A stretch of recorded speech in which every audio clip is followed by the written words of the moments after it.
Hey everyone, Wyloch here. Recently we did easier Tavern tiles, ways to cut corners on my old Tavern tiles from episode 10, and at the end of that video you saw a whole bunch of new scatter terrain and clip-ons and goodies. So in this episode, multiple projects in one, here's a bunch of stuff to decorate your tavern with.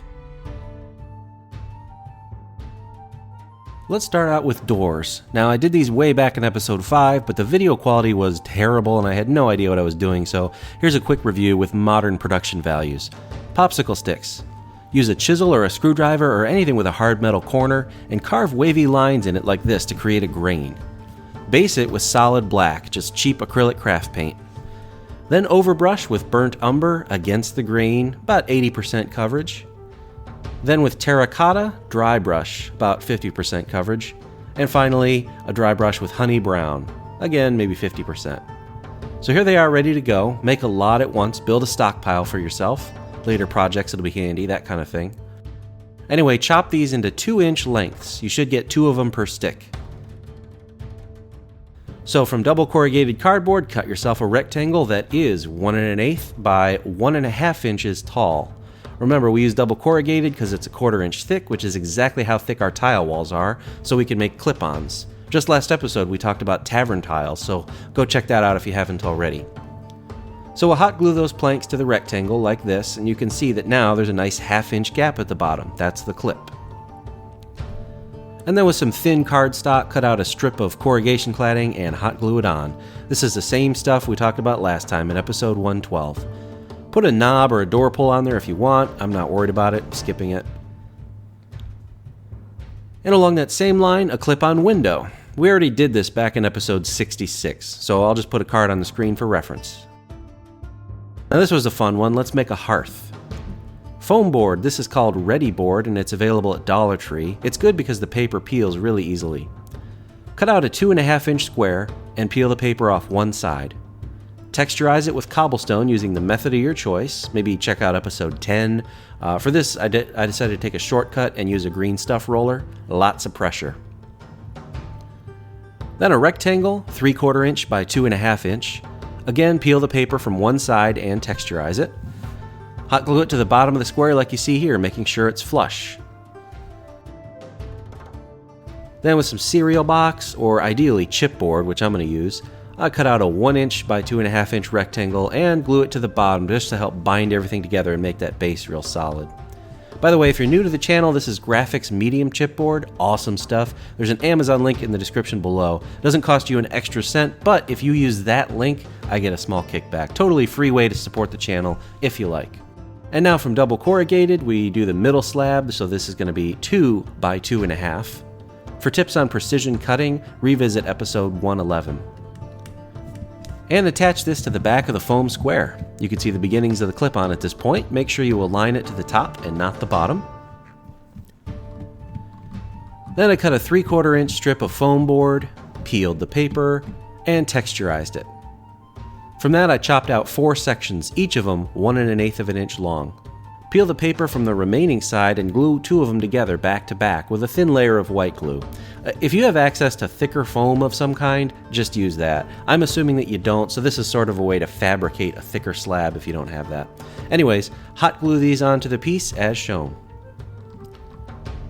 Here's a wooden dowel from the craft store, 3/8 inch thick. It's either balsa or basswood, I don't remember, but it's really soft and it can be cut with a plain old crafting utility knife. So I cut 2 lengths of 2.5 inches, glue them together with white glue, and then kind of rounded the edges and texturized and painted this up with the usual wood scheme. Hot glue it on the piece, as you see here, and then cut a second 2.5 inch square of foam and hot glue that to the back. This completes the clip. Then base in black. Don't use spray paint, use acrylic. A good dry brush with gray, very simple. Keep it light, really work the paint off the brush before you start applying it, and take your time, so let the dry brush build up slowly. And here it is with the wood done up, just as we described earlier, and corrugation cladding hot glued to the outside. Decorate it however you like. Here's a circular bead that works well as a shield, so I glued that above the heart. And candles. I literally used DM Scotty's candle method. I'm not even going to cover it here because I didn't even iterate. I followed his video to a T, so go and watch that one. I'll put a card on the screen. For the fire itself, same story, that's all DM Scotty, so I'll put a card on the screen. A keg, super easy. 2 plastic bottle caps, hot glue them together, thin strip of cardstock to cover the seam, prime it with rattle can, and paint it up. I also glued together some toothpicks to make a stand for it. And what's a tavern without a bar? I like to keep this real simple. A couple slabs of double corrugated cardboard hot glued together to make the core of it, and then I had leftover wood veneers that we prepared back in episode 112. Cut some strips to cover up the cardboard and hot glue it on there. Touch up the exposed edges of foam with dark brown. And then these wooden craft picks, I just chop some of them up, paint them brown, and glue them on. Very simple.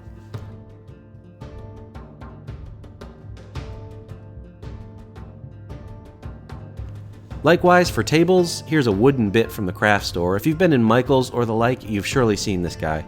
I then cut out a piece of chipboard, hot glue it on top, and covered the chipboard with wood veneer. 2-minute craft. And one more clip-on, a sign for the front of the tavern, on the outside. This begins like all of our clip-on features. You got double corrugated in the middle, sandwiched with 2 larger slabs of chipboard, so I won't belabor the point. Again, if you're new here, I have a playlist dedicated to clip-on features that you can check out. Then I painted the foundation and applied corrugation cladding using the same colors and materials as we did back in episode 112.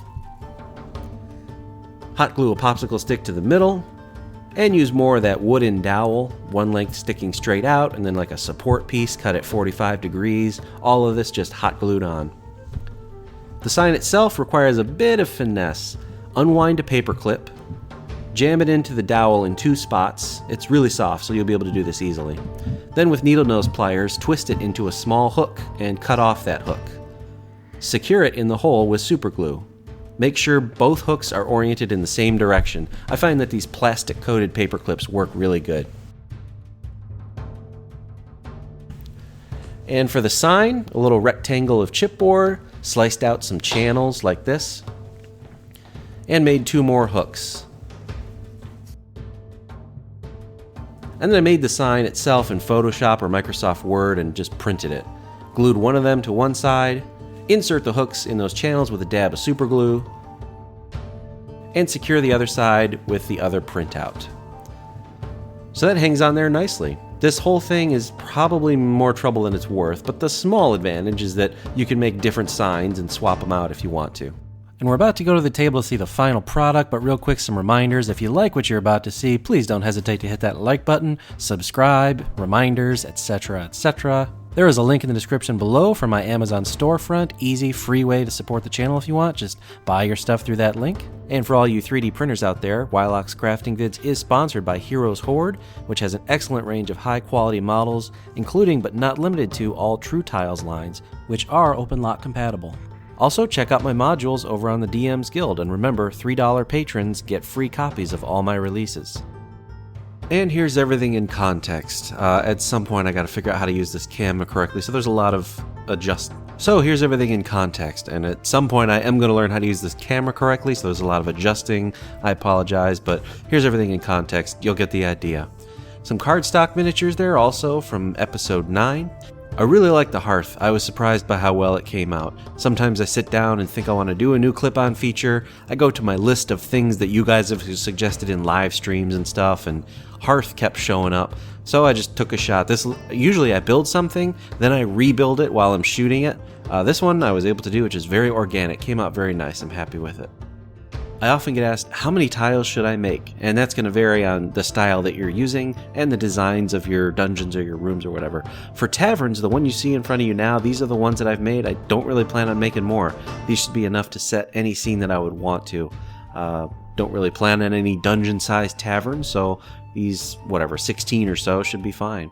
You know, even though I use gridded tiles, I usually run gridless. I don't care much about the squares. They're a way to speed measure and rough estimate distance. In a dungeon, that can matter for mechanical combat stuff, but in a tavern, think about like stealth and intrigue, and can you hear something that's that far away? So tavern tiles are useful for that. If you liked this particular project, here's 2 more that you should go check out right now. Also, enjoy this month's community showcase. And don't forget to subscribe and click that bell reminder icon. I am Wyloch, thanks for joining me, and I'll see you next time.